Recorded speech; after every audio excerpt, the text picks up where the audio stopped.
Hello students, welcome to the Rajendra Samrat academy. इस video में आपको क्लास 9th का हिस्ट्री का चैप्टर 1 जो कि सपोर्ट मटेरियल द्वारा आपको दिया जा रहा है। सपोर्ट मटेरियल में जो शॉर्ट पॉइंट्स आपको इम्पोर्टेंट पॉइंट्स दिए गए हैं, अब वही आपको वीडियो में भी समझाया जाएगा, वही आपको दिया जा रहा है ताकि आप यहाँ से नोट्स भी बना लें और लर्न भी अच्छे से कर लें। ये वीडियो इसलिए दी जा रही है कि आपके एग्ज़ाम आ चुके हैं बेटा, और एग्ज़ाम में आप बुक तो नहीं पढ़ पाओगे, उतना लेंदी टाइम लग जाता है, उसमें ज़्यादा टाइम लगता है उसको समझने में, और उसको लंबी लंबी वीडियो बनती है। और यहाँ सपोर्ट मटेरियल अभी आपको मिले नहीं है। अगर सपोर्ट मटेरियल से आपको दे दिया जाता है तो ये आप बहुत आसानी से इसको समझ सकते हैं। और शॉर्ट पॉइंट दिया गया है, शॉर्ट में ही एकदम सारे मेन पॉइंट्स यहाँ पे दिए गए हैं। So let's start the chapter.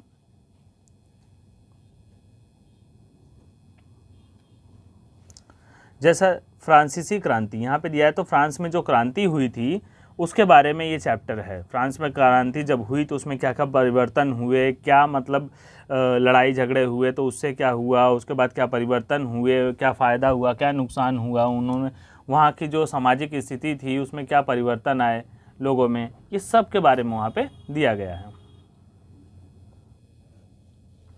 अब यहाँ पहले ही दिया गया है याद रखने योग्य बातें।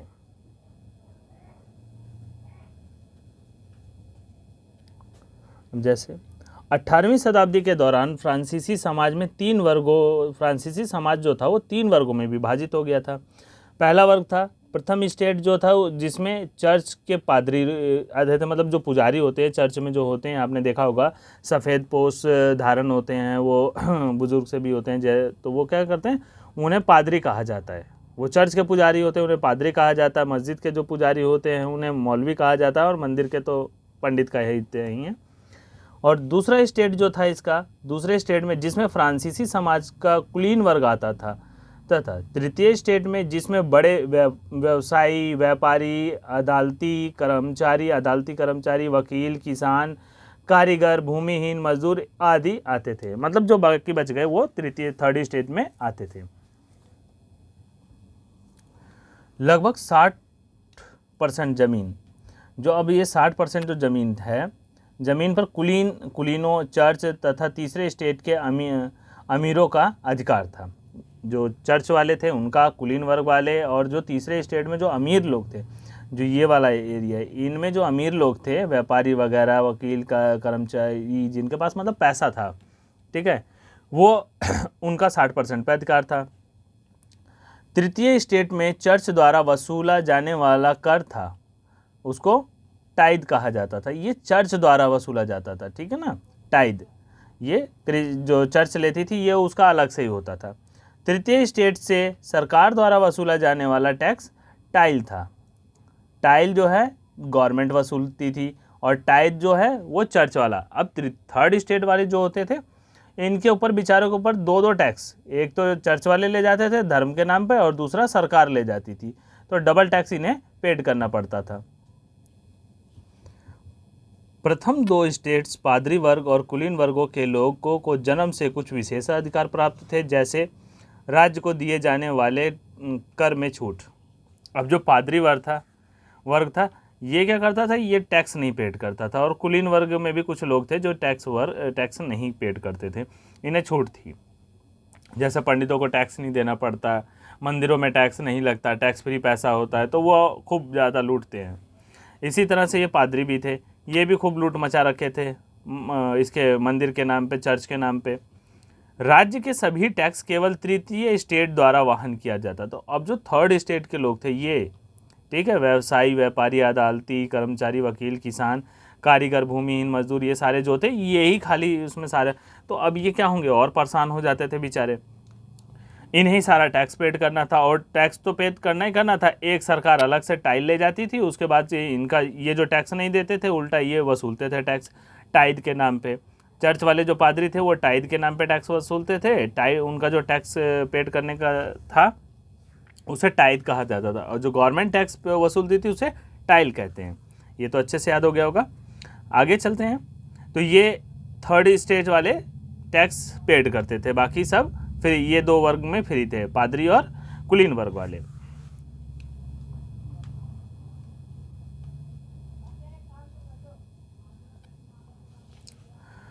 1774 में लुईस 16 फ्रांस की गद्दी पर आसीन हुआ। अब इम्पॉर्टेंट लाइन ये है, 1774 में क्या हुआ, लुईस 16 राजा बना। क्या हुआ उसके राजा बनने पर? वह फ्रांस के बुर्बो वंश का राजा था। उसका विवाह ऑस्ट्रिया की राजकुमारी मैरी एंतोइनेट से हुआ था। ऑस्ट्रिया की ये जो राजकुमारी थी वो कहाँ की थी? ऑस्ट्रिया की। आगे चल के इसी से विवाद खड़ा हो जाता है फिर इसे। और राज्यरोहण के समय उसका राज्यकोष खाली था। जब ये राजा बने थे, इनके पहले वाले जो राजा थे वो सब खूब ऐशो आराम करके गए, फालतू का खर्च लड़ाई में सब में, और ये राजकोष खाली करके चले गए। किन किन कारणों से हुआ था ये भी देख लो। लंबे युद्ध के कारण वित्तीय संसाधन नष्ट हो गए। अब युद्ध होगा तो उसमें गोला बारूद, बम, सैनिकों का खर्चा, उनकी तनख्वाह, उनका खुराक, मरम्मत, उन्हें दवाई, इलाज सब तो कराना ही पड़ेगा। तो वो कहाँ से जाएगा? जो राजकोष में पैसा था वही सारा खर्च होता है। पूर्ववर्ती राजाओं की शान शौकत पर फिजूल खर्ची, जो उससे पहले जो राजा थे, जैसे बताया भी कि उनके शान शौकत में बहुत ज़्यादा पैसा खर्च हुआ करता था। उन्हें बहुत ज़्यादा ऐशो आराम में फालतू का फिजूल खर्च, ज़रूरत से ज़्यादा चीज़ों को एब्जॉर्व करना, तो उसमें पैसा लग जाता था। अमेरिकी जो स्वतंत्रता संघर्ष में अमेरिकी स्वतंत्रता संघर्ष में ब्रिटेन के खिलाफ अमेरिका की सहायता करना। अब इसने क्या किया, जो अमेरिकी जो स्वतंत्रता संघर्ष हुआ था उसमें ब्रिटेन के खिलाफ इसने अमेरिका को सपोर्ट कर दिया, और उसको सपोर्ट किया तो इसके पास जब पैसा रहेगा तभी तो करेगा, तो इसने सपोर्ट किया तो उसके लिए भी पैसा इसे खर्च करना पड़ा। जनसंख्या का बढ़ना और जीविका संकट, ठीक है। अब जैसे जनसंख्या का बढ़ना हो गया और जीविका संकट हो गया, अब जनसंख्या उसमें बढ़ गई, भाई जो बच्चे हैं वो तो पैदा होंगे ही, बड़े होंगे ही, और उनकी जो बच्चे हैं वो पैदा होंगे ही, और उनकी जो जैसे बड़े होंगे धीरे धीरे उनकी खुराक बढ़ेगी, उनकी ज़रूरतें बढ़ने लगेगी। अब जनसंख्या तो बढ़ती जा रही है, लेकिन क्या है कि नौकरी नहीं है, काम नहीं है, कामकाज नहीं है, तो सब वजह से संकट बढ़ने लगा। मध्य वर्ग, जिसमें अब मध्य वर्ग क्या था उसमें देखो कौन का, जिसमें वकील, शिक्षक, लेखक, विचारक आदि आते थे, आदि ने जन्म आधारित विशेषाधिकार पर प्रश्न उठाना शुरू किया। अब जन्म के अनुसार जो विशेषाधिकार होता तो उसे जरा समझ लो। बढ़ते कर्ज के दबाव में लुईस 16 ने 5 मई 1789 को स्टेट जर्नल की बैठक बुलाई। अब जब कर्ज उनके ऊपर बढ़ता गया, जो उनके पहले जो राजा थे, जैसे मैंने बताया भी कि वो सब क्या करते थे, फालतू के ऐशो आराम करने के चक्कर में इन्होंने बहुत ज़्यादा पैसा खर्च किया, दिखावा किया। और अब जब ये राजा बने लुईस 16, तो अब इन्होंने क्या किया कि इनके पास राजकोष खाली हो चुका था, लड़ाई की अमेरिका को आज़ादी दिलाने के चक्कर में, तो वहाँ पे भी इनका पैसा बहुत ज़्यादा खर्च हुआ था। तो नए करों को पास किया जा सके। अब इसने क्या किया कि मतलब किसी तरीके से जो लुईस 16 थे, इन्होंने सोचा कि अब राजकोष किसी तरह से भरा जाए। तो राजकोष भरने का एक ही तरीका है कि उस पर टैक्स लगाया जाए, पब्लिक पे टैक्स लगाया जाए। तो सिर्फ ये तो दो को तो पादरी वर्ग पे टैक्स लगा ही नहीं सकते, तो और ना ही कुलीन वर्ग पे, और बचा वही थर्ड स्टेट, उसी पे ये टैक्स लगा सकते थे, वहीं से पैसा वसूल सकते थे। स्टेट जर्नल में मतदान स्टेट के आधार पर होता था, ना कि प्रति व्यक्ति के आधार पर। वहाँ पे स्टेट के आधार पर मतदान होता था, ना कि सभी व्यक्तियों के, जैसे कि यहाँ पे इंडिया में होता है और जगह कि 18 साल के हो गए तो आप वोट डाल सकते हो, वहाँ पे ऐसा नहीं था। लेकिन इस बार तीसरे स्टेट के लोग संख्या आधारित मतदान की मांग करने लगे। अब जो थर्ड स्टेट वाले लोग थे वो कहते थे संख्या के आधार पर वोटिंग होनी चाहिए, ना कि ऐसा। लुईस 16 ने उनकी मांग खारिज कर दी, जिसके विरोध में तीसरे स्टेट के लोगों ने संसद का बहिष्कार कर दिया। अब जब उनकी मांग ही नहीं पूरी हुई तो उन्होंने क्या किया, उसका बहिष्कार कर दिया। 20 जून 1789 को लोग वारसा के एक टेनिस कोर्ट में एकत्रित हुए और अपने आप को नेशनल असेंबली घोषित कर दिया। अब ये वारसा के टेनिस कोर्ट में, जो मतलब जहाँ टेनिस खेला जाता है, वहाँ पे ये इकट्ठा हो गए और इन्होंने अपने आप को, जो सारे लोग इकट्ठा हुए थे, उन सबको मिला के नेशनल असेंबली घोषित कर दी। इधर पूरे फ्रांस में महंगाई और अफवाहों का बाजार गर्म था। महंगाई, जो उनके खाने पीने की जो वस्तुएं थी, उनकी ज़रूरत की जो वस्तुएं थी, उस पर महंगाई बढ़ने लगी और बाजार अफवाहों से भी बाजार क्या था, गर्म था और जगह जगह हिंसक प्रदर्शन होने लगे थे। अब उनके विरोध होने लगे थे। 14 जुलाई 1789 को क्रुद्ध भीड़ ने बास्तिल के किले को तोड़ दिया और राजनीतिक कैदियों को रिहा करवा लिया। वहाँ 3-4 लोग 5 लोग थे कैद, और उसके वजह से उन्होंने क्या किया कि गुस्सा आई उन्हें, उसके बाद गए बास्तिल का जो किला था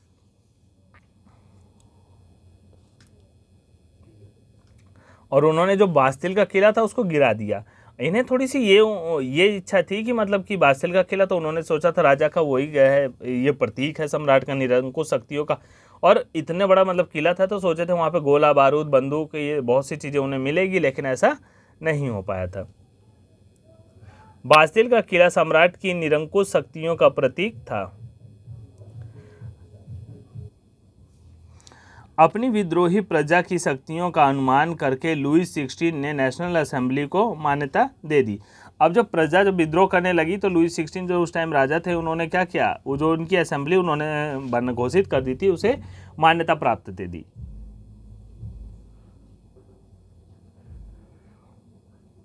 मान लिया कि चलो ठीक है, अब तुम्हारी असेंबली जो है हम रजिस्टर्ड कर देते हैं। 4 अगस्त 1789 की रात को असेंबली ना करो कर्तव्यों और बंधनों वाली सामंती व्यवस्था के उन्मूलन का आदेश पारित किया। अब उन्होंने कहा किया कि असेंबली ने करो, जो असेंबली थी वो 4 अगस्त को रात में क्या किया, असेंबली ने करों, कर्तव्यों और बंधनों वाली संपत्ति व्यवस्था। 4 अगस्त 1789 की रात को असेंबली ने करों, कर्तव्यों और बंधनों वाली सामंती व्यवस्था के उन्मूलन का आदेश पारित किया। अब इन्होंने जो सामंती व्यवस्था थी उसको ख़त्म करने का आदेश पारित किया, नहीं वापिस से इन्होंने लगाने का आदेश कर दिया। 4 अगस्त 1779 की रात को असेंबली ने करों, कर्तव्यों और बंधनों वाली सामंती व्यवस्था के उन्मूलन का आदेश पारित किया, मतलब इसे ख़त्म करने के लिए बात की। 1791 में फ्रांस के संवैधानिक राजतंत्र की नींव पड़ी। अब यहाँ से जो 91 में क्या हुआ कि संवैधानिक राजतंत्र की नींव पड़ गई, मतलब शुरुआत हो गई। नए संविधान के अनुसार मतदान का अधिकार केवल सक्रिय नागरिकों को मिला जो पुरुष थे, जिनकी उम्र 25 से अधिक थी, जो कम से कम 3 दिन की मजदूरी के बराबर कर चुकाते थे। मतलब जो 3 दिन कमाते थे उसके अगर उनकी कमाई जितनी है 3 दिन में होती थी, अगर उसके इतना अगर वो टैक्स पेड करते थे तो समझो वो वोट देने का अधिकार होता था। महिलाओं एवं अन्य पुरुषों को निष्क्रिय नागरिक कहा जाता था। कह रहे महिलाओं और अन्य पुरुषों को निष्क्रिय नागरिक कहा जाता था, जो मतलब काम वाम नहीं करते, एक तरह से निष्क्रिय, मतलब कोई मतलब ही नहीं है उनसे, उनको कहा जाता था। राजा की शक्तियों को विधायिका, कार्यपालिका और न्यायपालिका में विभाजित एवं हस्तांतरित कर दिया गया। अब राजा की शक्तियाँ यहाँ पे बांट दी गई, तो 3 से कौन सी हो गई, कार्यपालिका, न्यायपालिका और इसमें विभाजित कर दिया गया है विधायिका में। 10 अगस्त 1792 को जैकोबिन क्लब के सदस्यों ने रोबेस्पियर के नेतृत्व में नई शासन व्यवस्था के खिलाफ विद्रोह कर दिया। जब जो नई शासन व्यवस्था थी उसके खिलाफ इन्होंने क्या कर दिया, विद्रोह कर दिया। 21 सितंबर 1792 को फ्रांस को गणतंत्र घोषित कर दिया गया और नवनिर्वाचित असेंबली को कन्वेंशन नाम दिया गया। 21 सितंबर 1792 को फ्रांस को गणतंत्र घोषित कर दिया गया और नवनिर्वाचित असेंबली को कन्वेंशन का नाम दिया गया। अब ये फ्रांस को गणतंत्र घोषित कर दिया और जो नई असेंबली थी उसको कन्वेंशन का नाम दे दिया उन्होंने। 21 जनवरी 1793 को लुई 16 को फांसी के 21 जनवरी 1793 को लुई 16 को फ्रांस के खिलाफ साजिश रचने के आरोप में फांसी दे दी गई। मतलब जो लुई 16 थे, इनको जो साजिश करने के खिलाफ क्या किया गया, इन्हें फांसी दे दी गई। 1793 में 1793 से 1794 के दौरान रोबेस्पियर ने क्रूरतापूर्वक राज्य किया, इसलिए इस काल को आतंक का काल भी कहते हैं। जब जो ये रोबेस्पियर था, इसने क्या किया, जो शासन चलाया इसने उसमें बहुत ज़्यादा क्रूरता, मतलब टफ शासन चलाया था, जिसके वजह से उन्हें क्या कहते हैं, आतंक का काल कहते हैं। जून 1794 में रोबेस्पियर को गिलोटिन पर चढ़ा दिया गया। अब इसे क्या किया, गिलोटिन पे चढ़ा दिया, एक तरह का मतलब सजा देने वाला ये सिस्टम होता है। जून 1794 में रोबेस्पियर को गिलोटिन पर चढ़ा दिया गया था, जिसे मतलब वो सजा देने की एक सिस्टम होता है, उस पर चढ़ा दिया गया। रोबेस्पियर के पतन के बाद फ्रांस का शासन मध्य वर्ग के संपन्न लोगों के पास आ गया। अब जब राजतंत्र खत्म हो गया तो ये क्या हो गया, प्रजातंत्र, लोकतंत्र आने लगा था। उन्होंने 5 सदस्यों वाली एक कार्यपालिका डायरेक्टरी को नियुक्त किया, जो फ्रांस का शासन देखती थी, लेकिन अक्सर विधान परिषद से उन्हें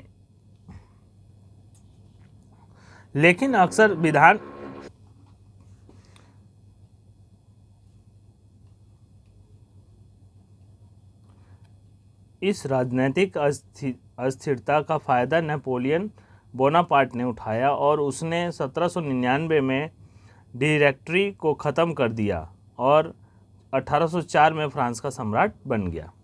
अब उसने क्या किया, ये उथल पुथल देखा और लुइस को फांसी पर चढ़ा दिया गया, तो उसकी वजह से उसने अपना मौके का फ़ायदा उठाना चाहा और वो वहाँ का राजा बन गया। वहाँ की जो डायरेक्टरी थी उसको ख़त्म किया, उसके बाद वो वहाँ सीधे राजा बन गया। 1815 में वाटरलू में उनकी पराजय हुई और उसे बंदी बना लिया गया। फ्रांसीसी क्रांति के मूल तत्व स्वतंत्रता, समानता और बंधुत्व ने पूरे विश्व पर प्रभाव डाला था। पहला फ्रांस ऐसा देश था जहां से ये लोकतांत्रिक की पैदा हुई, मतलब एक नींव रखी गई। 1848 में फ्रांस के सभी उपनिवेशों से दास प्रथा का उन्मूलन कर दिया गया, मतलब दास प्रथा भी यहाँ से ख़त्म कर दी गई। पहले नौकर खरीदारी होती थी, नौकर भेंट दिए जाते थे, जो गरीब लोग होते थे उन्हें नौकर के तौर पे इधर उधर दान कर दिया जाता था या पेशगी में ले जाया जाता था। महिलाओं को मतदान का अधिकार 1946 में जाकर मिला।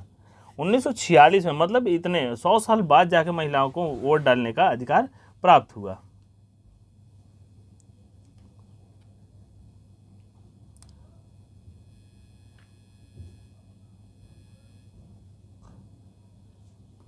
अब यहाँ पे कुछ दिया गया है, थोड़ा सा इसको देखते हैं।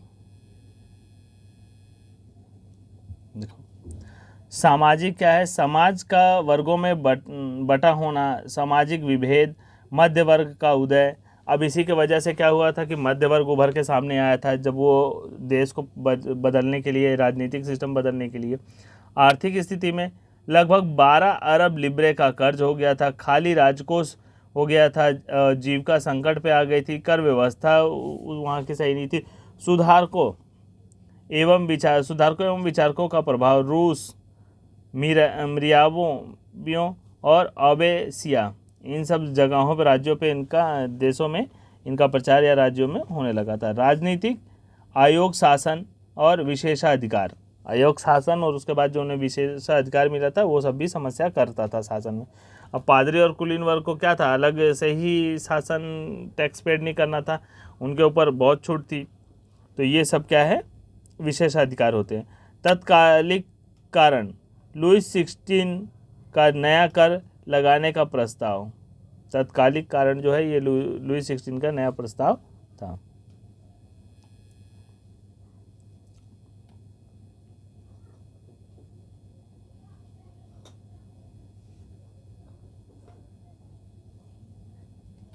अब है फ्रांसीसी क्रांति तारीखों की नज़र से।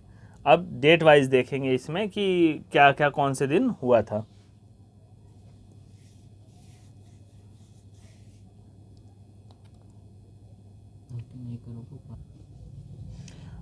1774 में लुईस 16 फ्रांस की गद्दी पर आसीन हुए। इसमें मतलब गद्दी पर बैठे राजा बने। और 5 मई 1789 में क्या हुआ था कि इसमें बैठक बुलाई गई थी। जो स्टेट्स थे उनकी स्टेट्स जनरल बैठक बुलाई गई थी। स्टेट जनरल की बैठक बुलाई गई थी।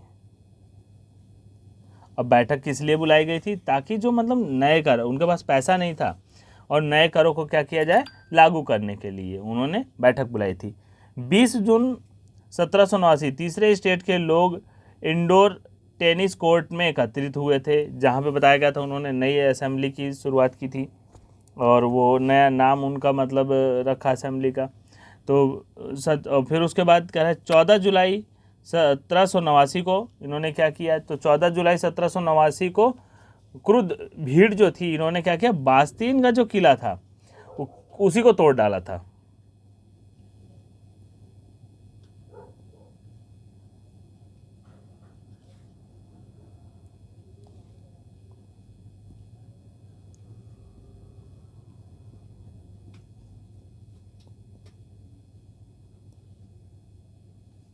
बास्तिल का किला ही तोड़ डाला था। और 4 अगस्त 1789 को 4 अगस्त 1789 की रात में जो ये थी ना, ये रात में घटना घटी थी कि रात में इन्होंने क्या किया,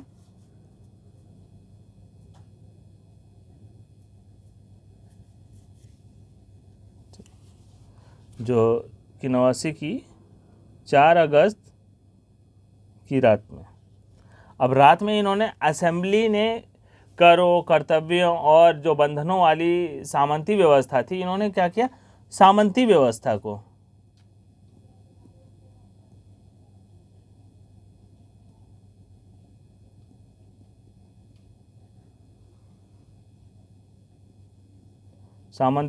को ही खत्म कर दिया।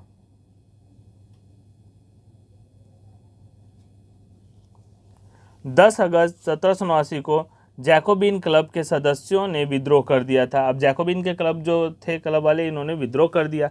विद्रोह करने के बाद फिर 1791 में क्या हुआ, 1791 में फ्रांस में संवैधानिक राजतंत्र की नींव पड़ी थी। 91 में जो फ्रांस है, जब वहाँ के राजा डर गए तो उन्होंने क्या मान लिया उनकी बात, और बात मान लिए तो फ्रांस में क्या हो गया कि संवैधानिक राजतंत्र।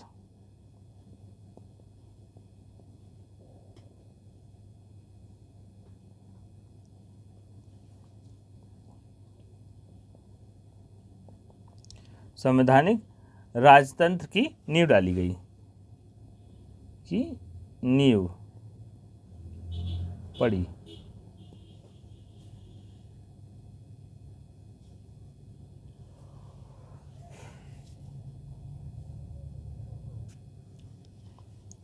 दस अगस्त 1792 में, अब 10 अगस्त जो जैकोबिन क्लब के सदस्य ने रोबेस्पियर के नेतृत्व में नई शासन व्यवस्था मतलब के खिलाफ विद्रोह किया था। इन्होंने जो विद्रोह किया था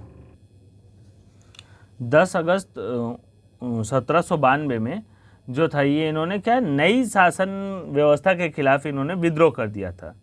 ठीक है, और किसके नेतृत्व में, ये जो इसका लीडर था वो था रोबेस्पियर के नेतृत्व में नई शासन व्यवस्था के खिलाफ इन्होंने क्या किया था, विद्रोह कर दिया था। अब 21 सितंबर 1792 में फ्रांस को इन्होंने गणतंत्र घोषित कर दिया था।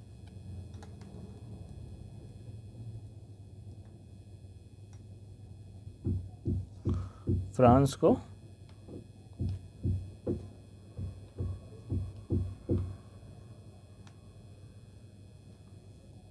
गणतंत्र घोषित किया।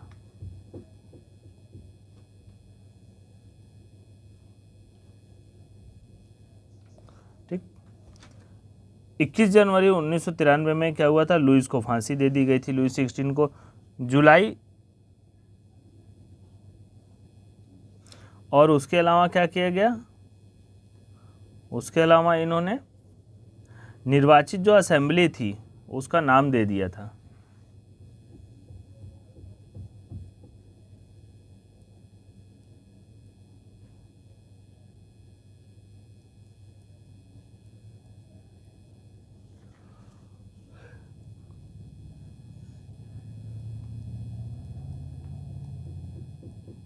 जो नाम दिया था वो क्या नाम था?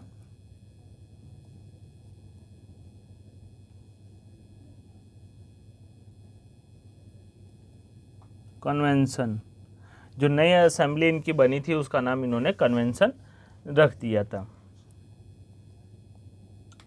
उसके बाद लुईस 16 को फांसी दे दी गई थी और उसके बाद जुलाई में जब लुईस 16 को फांसी दे दी गई तो जुलाई में इन्होंने क्या किया, 1794 में जो जुलाई 1794 में रोबेस्पियर को गिलोटिन पर चढ़ा दिया गया था क्योंकि वो दोषी साबित हो गया था। उसके बाद 26 अक्टूबर 1795 में क्या हुआ था कि अब यहाँ देख सकते हैं कि लुईस 16 के बाद, ठीक है, उसे फांसी दे दी गई। तो जुलाई 1794 में रोबेस्पियर को गिलोटिन पर चढ़ाया गया। इसके जुलाई में 26 अक्टूबर 1795 में डायरेक्टरी का शासन लागू कर दिया गया। अब 1804 में नेपोलियन ने डायरेक्टरी को ख़त्म कर दिया। जो डायरेक्टरी शासन बनी थी शासन के लिए, उसे नेपोलियन बोनापार्ट ने ख़त्म करके फ्रांस का सम्राट बना। और 1815 में वाटरलू में नेपोलियन को हराया और इसकी हराया, उसी के बाद ये मर गया।